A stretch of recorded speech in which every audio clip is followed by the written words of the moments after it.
Hello my lords, in this video we'll cover the basics of March of Empires so you can start developing your city right away and choose the right strategic direction which will help you optimize your limited resources. First, let's focus on the economy of the city.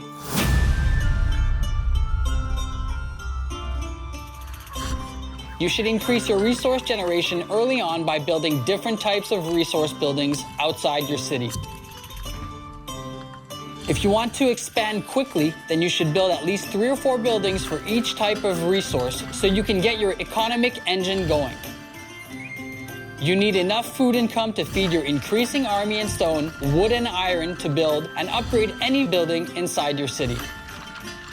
Do not aim to fill all the empty building spaces in the early phase of the game, as first you need to determine your resource needs that you won't have to demolish already upgraded buildings to make room for new buildings. You will collect enough resources by completing quests in the beginning of the game so you can upgrade your buildings without having to worry too much about resource supply. On a later phase, you will look outside your city and start gathering resources from the nearby mines. You should also build 1 or 2 additional houses in your city to have steady income of silver, which is a precious resource for upgrading buildings and doing researches. If possible, after upgrading your castle to the next level, start upgrading all your buildings to the same level in order to take advantage of the new possibilities they provide. Also, keep an eye on the suggested quests and make sure that you collect all your quest rewards as they provide valuable resources as well.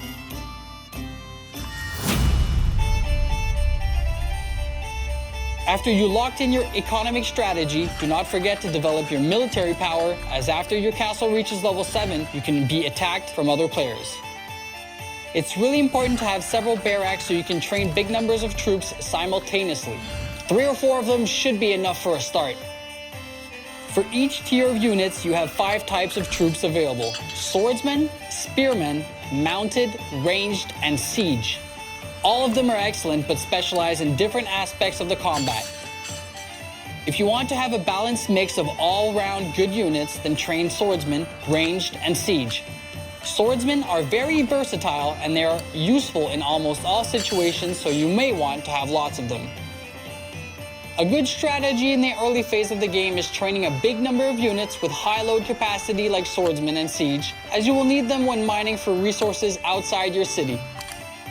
In any case, aim to reach castle level 10 quickly and unlock tier 2 units, which will make a huge difference. Double increase in health and attack and bigger load capacity. That will make you stand out against enemy attacks and mine for resources more efficiently. Speaking of enemy attacks, don't forget to pay attention to the functional defenses of your city wall. In the early phase of the game, you can only build wall battlements, but you can unlock arrow slits when you reach castle level 10 and research the arrow slits technology. We advise you to maintain at least 5,000 defense units at any time in your castle, as precaution measures will pay off when you become targeted by enemy players. If you want to unlock higher tier units, first you'll need to do researches. Researching technologies is a very important part of your successful strategy, as they provide significant bonuses to any aspect of your kingdom's development. When you reach castle level 3, you will unlock the Academy, a special building where you can research technologies. Doing researches requires significant investment of resources and silver, so you'd better scale your economy early to be able to provide the needed resources. The most important research that you can start with is the masonry, as it will increase your construction speed. Next, specialized training and basic weapons are the researches that will give your army attack boost and training speed increase. After that, you can research the saddlebags, which will increase your army load when mining for resources. Lastly, you can focus on researching the technologies that will boost the production speed of each of your resource buildings. But if you want to save some resources, wait until you level your castle up to level 10, which will unlock the researches from Era 2 and the next tier of units.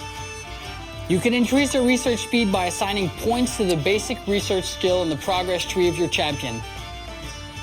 Another way to add more research speed is by building and upgrading your buildings in the research district. For example, when the combined level of the buildings in the research district reach 18, you will gain 10% bonus to your research speed, which is very helpful.